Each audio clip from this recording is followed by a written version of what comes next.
परमात्मा ने कराया, ईश्वर ने कहा, भगवान सपने में आए, बस ये बोल दो और अपने हर कुकर्म को पवित्र ठहरा दो। कल को कोई हत्या करेगा, कोई हमला करेगा, कोई रिश्ता तोड़ेगा और कहेगा कि मैंने नहीं किया, भगवान ने आदेश दिया था। कुछ लोगों को यकीन नहीं हो रहा होगा, लेकिन यह हकीकत है। अक्सर ऐसा देखने सुनने को मिलता है। अभी हाल ही में ऐसा ही एक और मामला चर्चा में है। जैसा कि हाल ही में सुप्रीम कोर्ट में चीफ जस्टिस बी.आर. गवई के सामने एक वकील राकेश किशोर ने जूता फेंकने की कोशिश की, और जब मीडिया ने पूछा कि उसने ऐसा क्यों किया, तो उसने बताया, मैंने कुछ नहीं किया, परमात्मा ने आदेश दिया था ऐसा करने को। भगवान सपने में आए और बोले कि ऐसा करना। सोचिए, एक वकील जो कानून जानता है, अपने अपराध पर बिल्कुल भी शर्मिंदा नहीं है और कहता है कि माफी नहीं मांगूंगा, उसे अपने किए पर गर्व है। और मजे की बात, कट्टर अंधभक्तों का एक झुंड उसे भगवान का दूत मानकर जय जयकार कर रहा है। ये धार्मिक भक्त कह रहे हैं कि उस पर दैवी शक्ति थी। सच में ये वही मानसिकता है जिसने अपराध को धर्म का रंग दे दिया। चलिए अब थोड़ा क्लियर करते हैं। राकेश किशोर ने सीजीआई बी.आर. गवई पर जूता फेंकने की कोशिश की। उसने खुद कहा कि यह सब भगवान के आदेश पर किया। उसका उद्देश्य था सुप्रीम कोर्ट के निर्णय या आलोचना के सामने अपनी नफरत को दिखाना, और ये सब उसने मीडिया इंटरव्यू में खुलकर बताया। उसने बार बार बताया कि वो चीफ जस्टिस बी.आर. गवई की टिप्पणी से नाराज था और भगवान ने सपने में उसे आदेश दिया जूता मारने को। यह भगवान ने ऐसा कराया। अब यहां समझने की जरूरत है कि अगर कोई सच में मानता है कि भगवान ने कहा या भगवान ने कराया, तो यह मानसिक विकार भी हो सकता है, क्योंकि ऐसे मामलों में आमतौर पर डिल्यूजन डिसऑर्डर या सिजोफ्रेनिया देखा जाता है। ये एक मानसिक बीमारी होती है। ऐसे में व्यक्ति को लगता है कि वो देवी देवता द्वारा चुना हुआ है।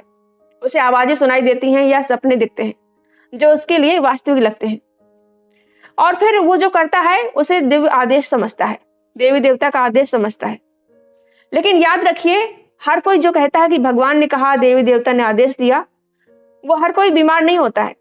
कुछ लोग जानबूझकर धर्म, देवी देवता का नाम लेकर अपराध को ढकने और लोगों को ठगने की कोशिश करते हैं, मूर्ख बनाने की कोशिश करते हैं। और ये लोग बहुत चालाक होते हैं।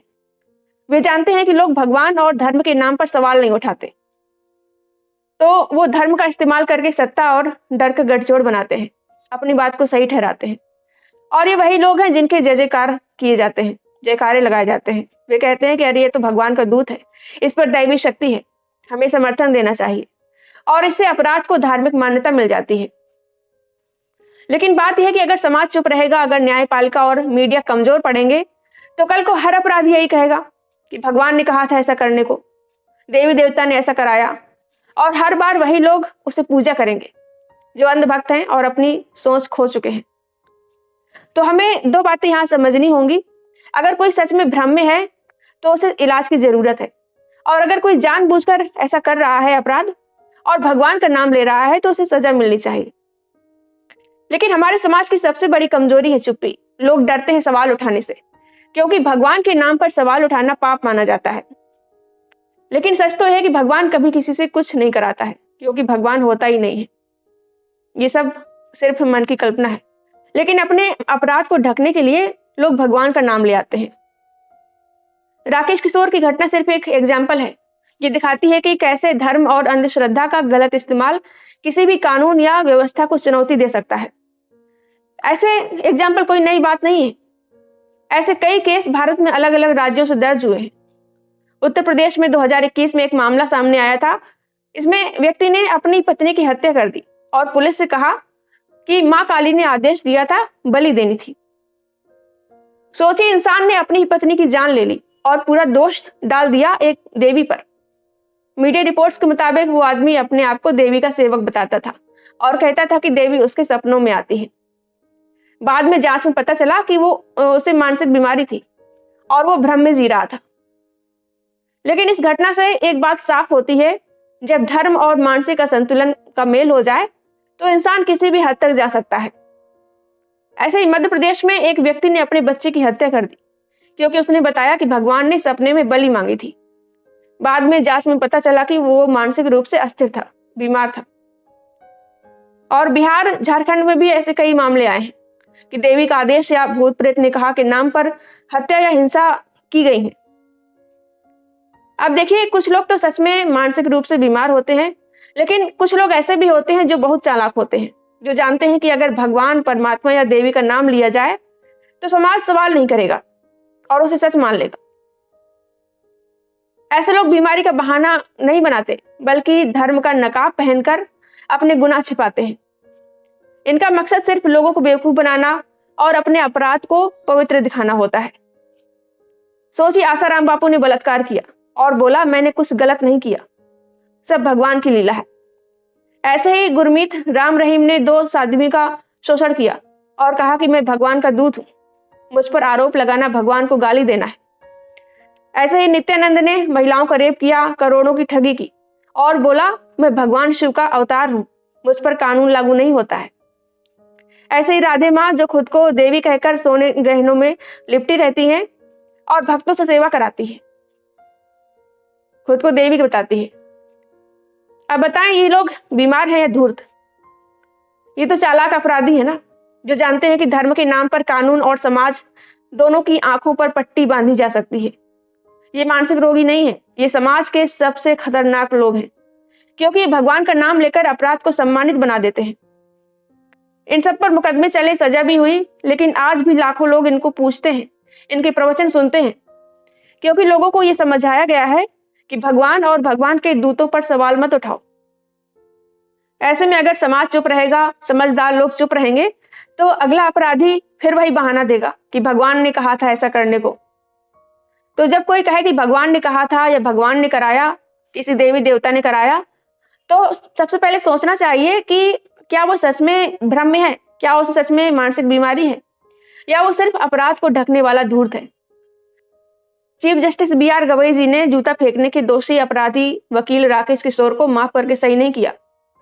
ऐसे अपराधी को माफी नहीं, सजा देनी चाहिए, क्योंकि माफी उसे दी जाती है जो माफी मांगे, अपने किए पर शर्मिंदा हो और आगे कभी गलत काम न करने का प्रण ले। लेकिन यहाँ दोषी वकील तो सीना तान के गर्व के साथ कह रहा है कि उसने जो किया सही किया, ऊपर से भगवान का आदेश बताकर अपने कुकर्म को जस्टिफाई कर रहा है।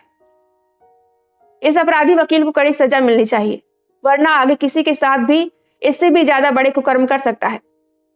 ऐसे खतरनाक अपराधी को खुला नहीं छोड़ना चाहिए, क्योंकि जो लोग परमात्मा, ईश्वर ने कराया ऐसा बोलकर अपने कुकर्म को जस्टिफाई करते हैं, कल को ये लोग किसी का रेप भी कर देंगे, हत्या भी कर देंगे, कोई भी अपराध कर देंगे और कहेंगे कि मैंने नहीं किया, परमात्मा ने कराया। ऐसा बहुत से बीमार मानसिक लोग या धूर्त धार्मिक करते भी हैं। अक्सर सुनने को मिलता है कि कोई कहता है, भगवान ने सपने में आकर मुझे ऐसा करने को कहा, वैसा करने को कहा। ये लोग परमात्मा, ईश्वर, भगवान, देवी देवता का नाम देकर कुछ भी करना जायज मानते हैं। ऐसे लोगों की जांच होनी चाहिए। अगर कोई व्यक्ति सच में मानता है कि भगवान, देवी देवता या परमात्मा ने उसे ऐसा करने को कहा, तो ये डिल्यूजन डिसऑर्डर या सिजोफ्रेनिया जैसी मानसिक बीमारी हो सकती है। इनको इलाज की जरूरत है। और अगर कोई जानबूझकर झूठ बोलता है ताकि अपने कर्मों को ढक सके, तो वो धार्मिक ठग है या मैनिपुलेट व्यक्ति है। बीमार नहीं है वो, बल्कि चालाक धूर्त है। ऐसे लोगों को जेल की सजा होनी चाहिए। इन लोगों को खुला छोड़ना बहुत खतरनाक साबित हो सकता है, क्योंकि ये धूर्त आगे भी बार बार परमात्मा का नाम देकर कोई भी कुकर्म कर सकते हैं। आपका इस बारे में क्या कहना है और आप क्या सोचते हैं, कमेंट करके जरूर बताएं। और अगर आपको ये वीडियो पसंद आया हो तो लाइक करें, शेयर करें और हाइप भी कर दें। चैनल को सब्सक्राइब ना किया हो तो सब्सक्राइब कर लें। मिलते हैं अगली वीडियो में। Thank you.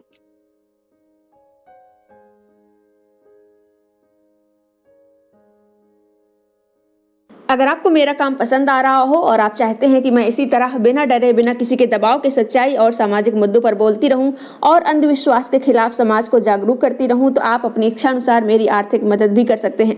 मैं किसी संगठन या पार्टी से नहीं जुड़ी हूं। आपका सहयोग ही मेरी सबसे बड़ी ताकत है।